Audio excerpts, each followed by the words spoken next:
ত্রিপুরার রাজ পরিবারের বংশধর ও তিপ্রামথা দলের প্রতিষ্ঠাতা মহারাজা প্রদ্যোৎ কিশোর দেববর্মন সোমবার পশ্চিম ত্রিপুরা জেলা ও দায়রা আদালতে হাজিরা দেন। 2023 সালের দায়ের হওয়া এক মানহানির মামলার পরিপ্রেক্ষিতে তার এই আদালত উপস্থিতি। অভিযোগ, আগরতলার বাসিন্দা সৈকত তলাপাত্র সামাজিক মাধ্যমে প্রদ্যোৎ ও ত্রিপুরা আদিবাসীদের উদ্দেশ্যে চীনা দালাল ও চীনা এজেন্ট বলে অবমাননাকর মন্তব্য করেন।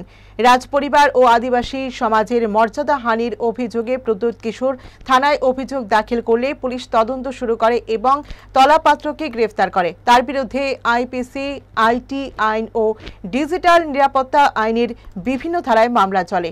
মামলাটি বর্তমানে বিচারাধীন।